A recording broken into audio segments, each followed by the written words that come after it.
आज हम प्रकाश से जितने भी संबंधित आंकिक प्रश्न हैं सभी करेंगे। ठीक है, तो प्रकाश से जो आंकिक पूछे जाएंगे वो इससे बाहर नहीं आएगा आपकी परीक्षा में। तो जितने मैं न्यूमेरिकल बता रहा हूँ उन्हें केवल कंप्लीट करके जाओ और जाके देख लेना पेपर में, आपको एज इट इज क्वेश्चंस मिलेंगे। तो पहले क्वेश्चन देखो, पहला क्वेश्चन क्या है कि एक 3 सेंटीमीटर ऊंचाई की वस्तु एक अवतल दर्पण से 8 सेंटीमीटर की दूरी पर रखी है, जो 4.5 सेंटीमीटर ऊंचाई का आभासी प्रतिबिंब बनाता है। प्रतिबिंब की स्थिति और दर्पण की फोकस दूरी ज्ञात करें, क्या होगी। तो उसने हमें दे रखा है कि एक 3 सेंटीमीटर ऊंचाई की वस्तु, यानी कि वस्तु की ऊंचाई दे रखी है। आप सभी जानते हो कि जो वस्तु की ऊंचाई होती है वो ओ होती है। वो कितनी दे रखी है आपको? 3 सेंटीमीटर है। आगे कहता है जो 4.5 सेंटीमीटर की ऊंचाई का आभासी प्रतिबिंब बनाती है। तो उसने क्या दे रखा है? प्रतिबिंब की ऊंचाई दे रखी है आपको कितनी? 4.5 सेंटीमीटर। तो आप यहाँ कैसे याद रखेंगे कि ओ क्या होता है, आई क्या होता है? तो ओ को हम कह सकते हैं object of height of object, यानी कि हाइट ऑफ ऑब्जेक्ट वस्तु की ऊंचाई। इसे क्या कहते हैं? वस्तु की ऊंचाई। ये होता है हाइट ऑफ इमेज, यानी कि प्रतिबिंब की ऊंचाई। दोनों चीजें दे रखी हैं। तो आपने एक फॉर्मूला पढ़ा है रेखीय आवर्धन का, क्या होता है? एम बराबर आई अपॉन ओ बराबर माइनस के बी अपॉन यू। तो यहाँ से आप किसकी वैल्यू निकाल सकते हो? यहाँ से या तो v की या u की वैल्यू निकाल सकते हैं। 2 वैल्यू दे रखी है। आगे पढ़ने से वो एक वैल्यू और देगा, तो आप तीसरी वैल्यू बता, आप उसकी चौथी की वैल्यू बता रहे होगे। तो आगे क्या कहा है?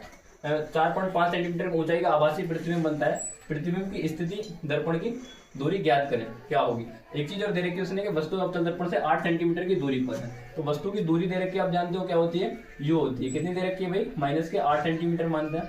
आज u किस में लिया जाता है? माइनस में लिया जाता है अवतल दर्पण में। क्लियर होगा ये बात? तो जानते होगे तुम सब। तो ओ दे रखा है, आई दे रखा है और यू दे रखा है। पहले यहाँ से क्या निकाल लो? v निकाल लो। रेखीय आवर्धन से जब रेखीय आवर्धन लगाओगे तो आई अपॉन ओ बराबर माइनस के v अपॉन यू। तो उसने हमें आई कितना दे रखा है? 4.5, ओ कितना दे रखा है? 3, माइनस v यहाँ से निकाल लो, v निकालना है। उसने हमें दे रखा है -8। तो माइनस से माइनस कैंसिल हो गया, 3 से काटोगे तो 3 एकम 3, 3 पंजे 15, 1.5 बार कटेगा। 8 की गुणा करोगे 15 × 120, 12 आ जाएगा। v का मान कितना आएगा? 12 सेंटीमीटर। अब आपके पास v भी है यहाँ से, तो प्रतिबिंब की स्थिति तो निकल गई। v किसे कहते हैं? प्रतिबिंब की स्थिति। अब क्या निकालना है? यहाँ से f निकालना है। तो अब दर्पण सूत्र लगा दो। आपके पास v भी है और u भी है, f पूछा है। तो हमारे पास v कितना आया? अभी v आया 12 सेंटीमीटर और u जो था हमारा, u कितना है? माइनस के 8 सेंटीमीटर। तो यहाँ से f बताना है आपको, f क्या होगा। दर्पण सूत्र लगाओ। दर्पण सूत्र से दर्पण सूत्र क्या होता है? 1/f is equal to 1/v plus 1/u। 1/f find करना है आपको। 1/v कितना था आपका? v आया था 12 और ये -1/8। दोनों कैल्शियम लो। दोनों कैल्शियम कितना आएगा? इधर देखो, दोनों कैल्शियम लेंगे, दोनों कैल्शियम आएगा 24। तो ये 12 दूनी 24 और 8 किया 24, तो माइनस के 1/24 आएगा। तो 1/v बराबर आया माइनस के 1/24। v बराबर आपका f बराबर आपका 1/f बराबर आया माइनस के 1/24। f बराबर कितना आएगा भाई? माइनस के 24 सेंटीमीटर। यहाँ से क्या पूछी थी? फोकस दूरी और प्रतिबिंब की स्थिति। तो क्या होगा? फोकस दूरी पूछी थी और प्रतिबिंब की स्थिति। प्रतिबिंब की स्थिति कितनी? 12 सेंटीमीटर और फोकस दूरी कितनी? माइनस के 24 सेंटीमीटर। क्लियर है सबका? नोट कर लो। क्वेश्चन नंबर 2 देखेंगे। क्वेश्चन नंबर 2 क्या कहता है कि एक अवतल लेंस की फोकस दूरी 20 सेंटीमीटर है। फोकस दूरी उसने दे रखी है हमें अवतल लेंस की कितनी? 20 सेंटीमीटर। और जो अवतल लेंस की फोकस दूरी लेते हैं वो कितने लेंगे? माइनस में। तो माइनस के 20 सेंटीमीटर दे रखी है उसने फोकस दूरी। उसके सामने एक वस्तु कितनी दूरी पर रखी जाए, यानी कि u आपको फाइंड करना है कि कितनी दूरी पर रखी जाए कि उसका प्रतिबिंब 12 सेंटीमीटर की दूरी पर बने। तो क्या दे रखा है हमें? v दे रखा है उसने कितना? v क्या लेंगे? माइनस में। कितना हो गया? 12 सेंटीमीटर दे रखा है। आपको u निकालना है। तो यहाँ से क्या करोगे? लेंस सूत्र लगा दो। लेंस सूत्र आप सबने पढ़ा है, क्या होता है? 1/f बराबर 1/v माइनस 1/u। 1/f कितना था? माइनस के 20 बराबर 1/v कितना था? माइनस के 12। 1/u आपको निकालना है। तो क्या होगा? 1/ माइनस के 20 और इसको इधर लाओगे जब 1/12 को, तो ये प्लस हो जाएगा 1/12 बराबर माइनस के 1/u।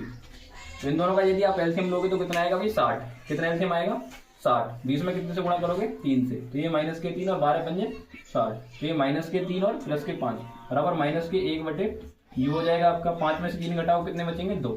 तो 2/60 बराबर 1/ माइनस के u। 2 एकम 2 और ये 2 से काटेंगे 30 बार। कितनी बार कटेगा? 30 बार कटेगा। u बराबर आपका कितना आ जाएगा? माइनस के 30 सेंटीमीटर। कितना आ जाएगा भाई? 30 सेंटीमीटर आ जाएगा। क्लियर है? क्वेश्चन देखेंगे। तीसरा क्वेश्चन क्या कह रहा है? एक उत्तल दर्पण की फोकस दूरी 15 सेंटीमीटर है। तो उत्तल दर्पण की फोकस दूरी दे रखी है और उत्तल दर्पण की फोकस दूरी किस मानती है? प्लस में। कितना दे रखी है? 15 सेंटीमीटर है।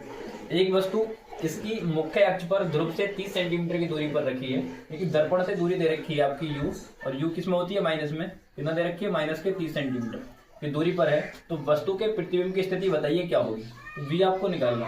आप सभी जानते हो दर्पण सूत्र क्या होता है, दर्पण सूत्र लगाओ आंसर 1 सेकंड में आ जाएगा। तो दर्पण सूत्र क्या होता है, 1/f बराबर 1/b प्लस 1/u। 1/f कितना दे रखा है अभी 15 सेंटीमीटर, 1/b आपको निकालना है, और ये माइनस के 1/30 हो जाएगा आपका। ये 1/15 1/30 को डलना होगा तो प्लस हो जाएगा 1/30 बराबर 1/b। अब क्या करना है आपको, 15 और 30 का एलसीएम लोगे कितना आएगा भाई 30, कितना आएगा 30, ऊपर कितना बनेगा 2 + 1 बराबर 1/b। कितना हुआ, ये आपका होगा 3/30 बराबर 1/b। 3 से काटोगे 3 एकम 3, 3 से काटोगे 3 एकम 3, b का मान कितना आ जाएगा यहाँ से 10 सेंटीमीटर। कितना होगा 10 सेंटीमीटर। प्रतिबिंब की स्थिति क्या होगी 10 सेंटीमीटर होगी। क्वेश्चन नंबर 4 देखेंगे। क्वेश्चन नंबर 4 क्या कहता है, एक उत्तल लेंस की फोकस दूरी 50 सेंटीमीटर है। उत्तल लेंस की फोकस दूरी आपको दे रखी है f बराबर 50 सेंटीमीटर है।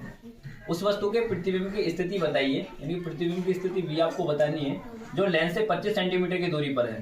तो दूरी दे रखी है आपको माइनस के 25 सेंटीमीटर। आपके पास f है u है v निकाल दो लेंस सूत्र से। लेंस सूत्र क्या होता है 1/f बराबर 1/v माइनस 1/u।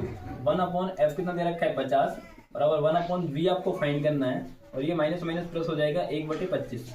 क्या करोगे 1/50, 1/25 को डल लाओ माइनस हो जाएगा 1/25 बराबर 1/b। अब क्या करोगे दोनों का एलसीएम ले लो, दोनों का एलसीएम कितना आएगा 50, यहाँ कितना होगा 1 माइनस के 25 दूनी 50 2 आएगा बराबर 1/b। 2 में से 1 घटाओगे माइनस 1 बचेगा, तो माइनस के 1/50 बराबर 1/b। b आपका कितना आ जाएगा माइनस के 50 सेंटीमीटर आ जाएगा। एक तो ये पूछा था उसने स्थिति क्या होगी, स्थिति आप निकाल चुके हो माइनस के 50 सेंटीमीटर आ गया। लेकिन और दूसरा क्या पूछा है उसने कहा कि आवर्धन भी ज्ञात करें। तो आवर्धन क्या होता है आपका, आवर्धन होता है m बराबर -v/u।